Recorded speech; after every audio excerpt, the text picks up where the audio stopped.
there, this is Datila with Rangers of Wrestling, bringing the Wrestling Time Post Show. It is Wednesday, July 2023, July 19, 2023, and tonight I will be talking about AEW Blood and Guts, but I'm not alone. Joining me for the first time ever, please help me welcome Michael 101591. He'll be joining me for this review. How you guys doing tonight? All right, Michael. So today we had Blood and Guts. And let's talk about it. Let's start with that. So tonight marked the debut of Kota Ibushi. And I have to tell you, I don't know about you, but I totally felt like he was going to be like the last guy to enter this match. And I was not surprised by that. Yeah, I kind of figured when Takeshita came out last for the Blackpool Combat Club, I knew that Ibushi was going to come out last after him and that they were going to have a whole tussle together. Yeah, definitely. Oh my God. Like, I kid you not. Like, when Matt Jackson and Wheeler Yuta started climbing up that cage, my heart started pounding. I was like, oh my God, they're going to throw someone off this freaking cage. Yeah, and I kind of was like, oh wow, nobody got thrown off the cage tonight. Usually we see nope. that. No, by God moment. They kind of like teased us a little bit there. Yeah, they did.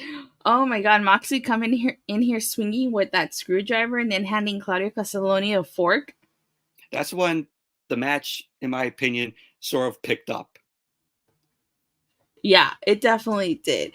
Did you remember that spot with like Matt Jackson? He was making it rain with the thumbtacks. Yeah. Yeah, that was awesome. That was original. That has never been done before, because usually when you see them have like a hardcore match or something like that, and it involves thumbtacks, they bring it into the ring and they just dump it all over the canvas. And I thought that was a very smart, original idea of having the thumbtacks rain through the cage down to the ring.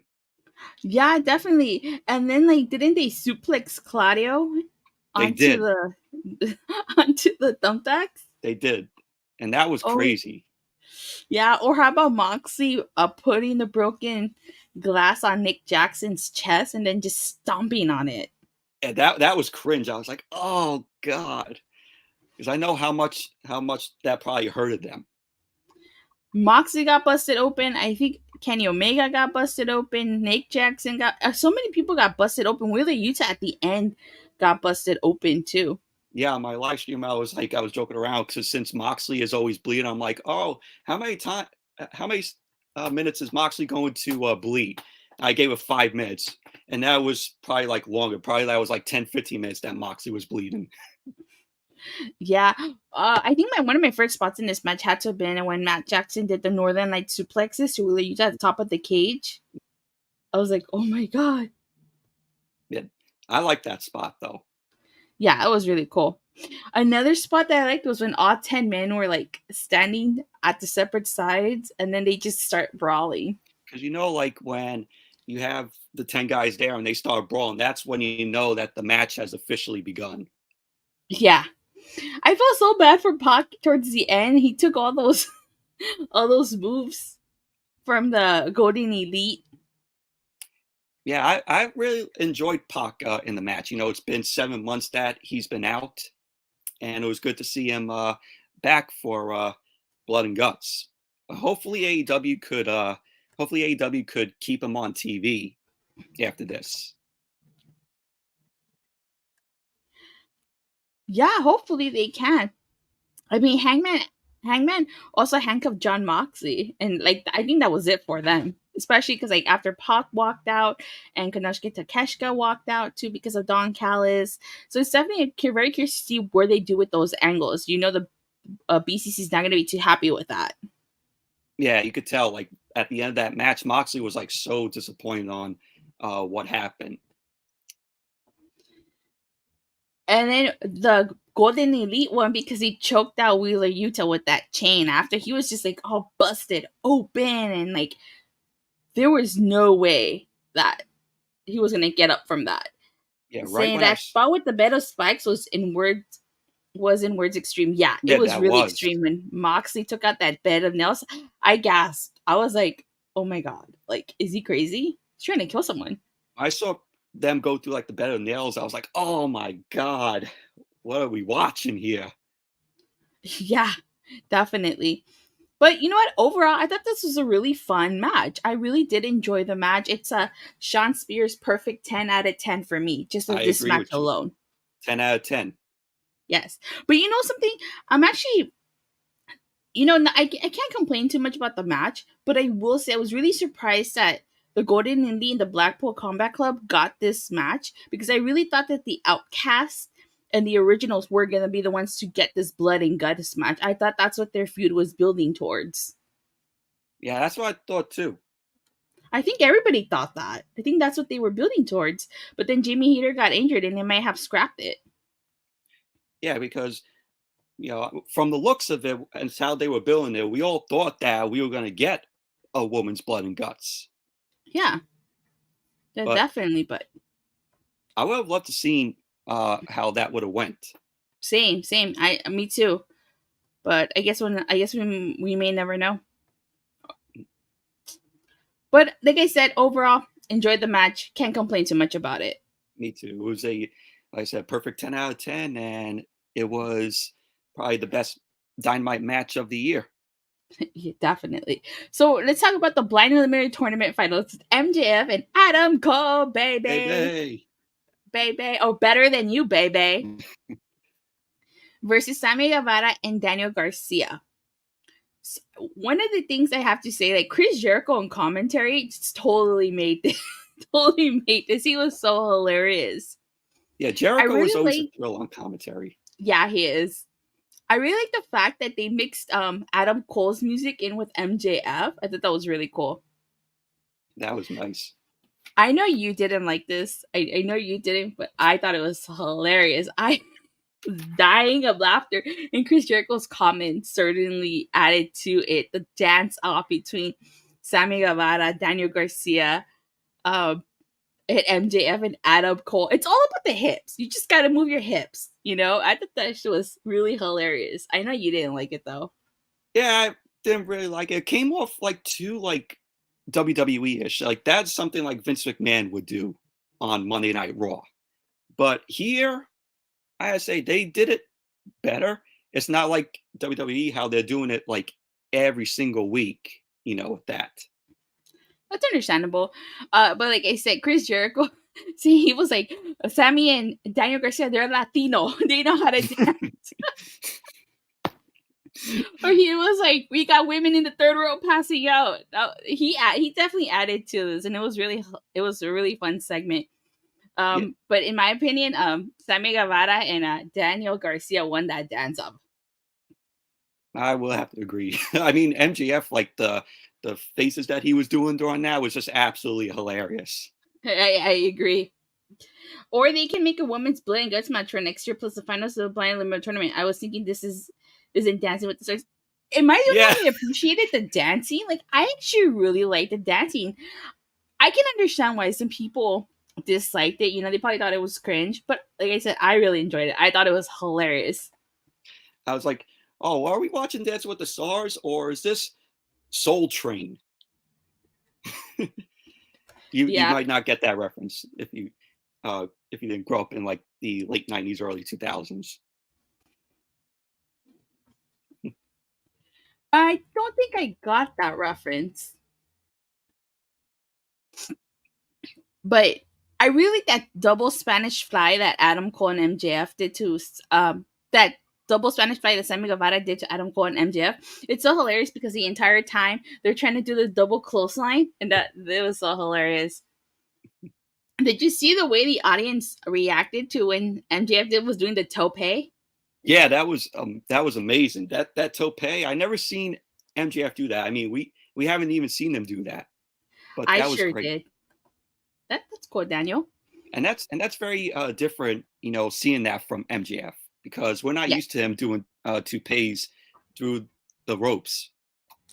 And it finally happened. We got the double clothesline with they did it to Daniel Garcia, so which I popped, but I was like, yeah, So we MJF and Adam Cole, baby, are victorious.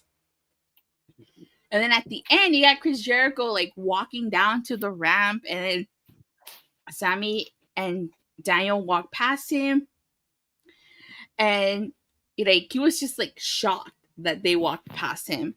And then you have this moment with Adam Cole where he grabs MJF's title and he's just looking at it, and then MJF just takes the title and he's all mad with, kind of seems like he's mad at Adam Cole. And then FTR comes out and they confront MJF and Adam Cole. So it's very interesting. They give us these two segments. MJF won that dance off. Really? Okay. Okay. I disagree, but okay, maybe MJF by himself, but as a team, I think Sammy and Daniel won. So where do you think they go with here? Do you think Chris Jericho is going to leave the Jericho Appreciation Society, or do you think that? What do you think they're going with that? I think that Jericho is going to join Don Callis' family because after what we've seen last week, Jake Hager giving up the purple hat, giving it back to Jericho, and then what took place tonight, where Guevara and Daniel Garcia walked off. It's like they weren't too thrilled, with Jericho possibly joining the Don Callis family. And if Jericho joins the Don Callis family, Jericho, the Jericho Appreciation Society, is no more. Yeah. Okay, so it says Jay Hubert saying by himself, yes, Cole sucked. Yeah, Cole's like, I'm telling you, it's all in the hips. Just all in the hips. So in regards to Adam Cole and MJF, this is where things get interesting because did you see how over they are as a team? They're really over, and they are really over. Yeah, and like I said earlier, the way people reacted for the double clothesline and for the tope, that they're over. But here's the thing: what are they gonna do with this?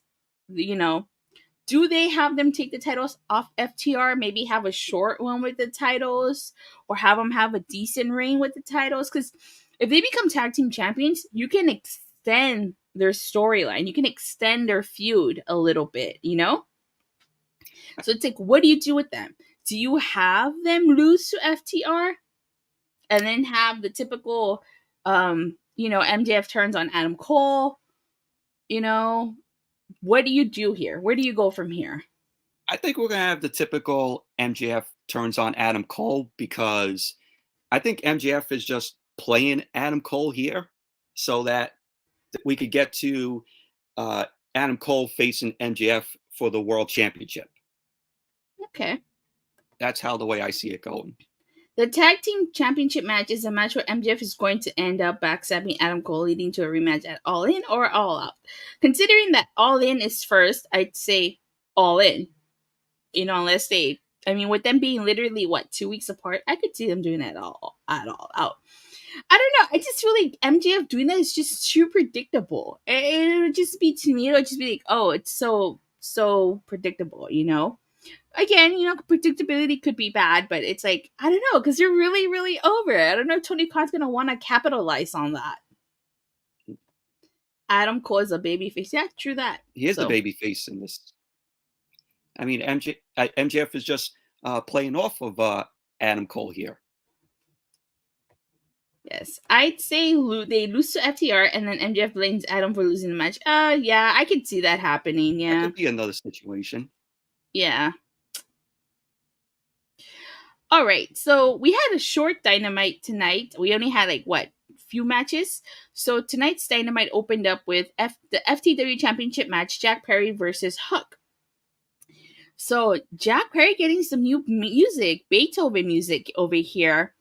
And I actually really enjoyed this match. I thought this was a really good match. The ref got knocked down, and Jack Perry, he hit Hook with that title. And of course, Jack Perry did win the title. And I called it. I said this was going to happen. I said Jack Perry was going to turn heel. He was going to take that FTW title off of Hook. And I was right. Yeah, I thought that, I was going with Hook to retain the title.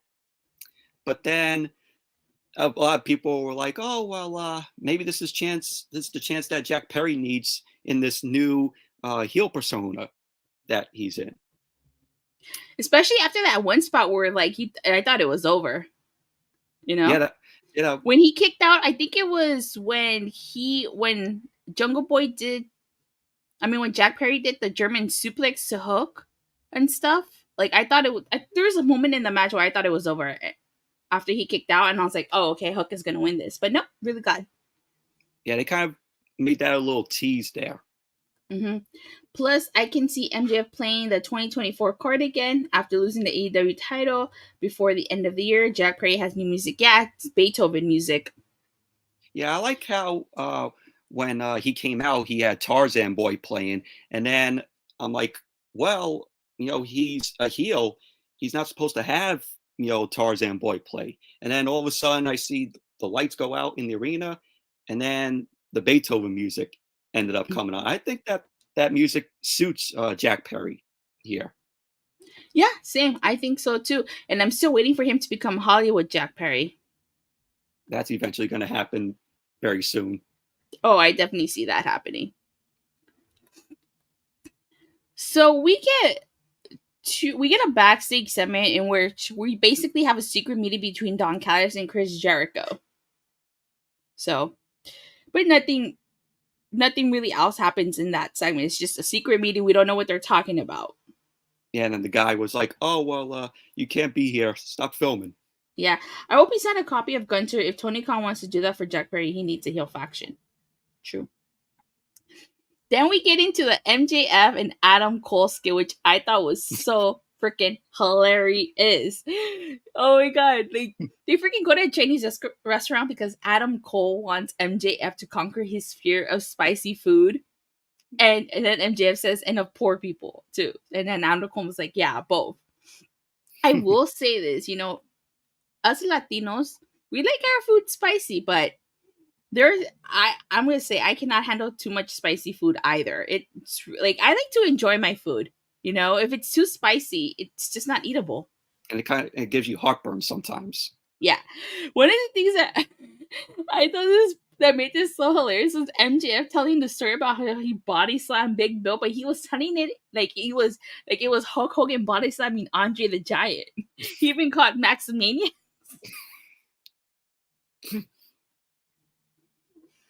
And then that bit where the waiter brings them what they thought is water, but they get drunk. Then they start talking about how like that waiter reminds them of Sammy Guevara and of Daniel Garcia. And then they're like, double clothesline. Oh, this was just such a hilarious segment. Yeah, I really enjoyed this. I think MJF and Adam Cole, their bonded segments are just absolutely golden. And I would like to see AEW keep up with doing these segments because they are just absolutely enjoyable. Same. And that's what I'm telling you. It's like, do they really want to have them lose to FTR? Because these segments, they've been pretty hilarious. So if they win those tag titles, I think we'll get more hilarious segments out of it. Yeah. Well, they could do the whole Vince McMahon thing where Tony Khan will be like, "Oh, can they coexist?" Next, we get Dr. Britt Baker, D.M.D. versus Kayla Sparks. What's there to talk about? Nothing. Squash match. Enhancement match. To me, in my honest opinion, I feel like they added this match just so to have a women's match on the card. But if this was really the weakest match on the entire card, Yeah, it was just basically a squash match. I mean, yes. Easy win for Britt Baker. Exactly. Then we get the MJF and Adam Cole backstage interview where Cole says they struck lightning in a bottle and they will continue this tournament and go on to become tag team champions. MJF says they're going to dance all over Garcia's face. And I thought it was so hilarious. MJF got them matching trunks and Adam Cole got them matching jackets because they're better than you, baby. And then, I feel like Roderick Strong's going to play a factor in this somehow because he shows up and he calls out to Adam Cole. So I wonder if when Adam Cole and MJF split up, if Roderick Strong's going to play a factor in that. I think he's going to play a real factor in this because him and Adam Cole are buddies. And who knows, maybe Roderick Strong, he could probably turn on Adam Cole because of this. Yeah, and then you have Adam Cole and Roderick Strong feud with each other. Hmm. And I'm gonna go ahead and stop the review right there because we already talked about the Blood and Guts match, and we already talked about the Blind Eliminator Tournament finals. So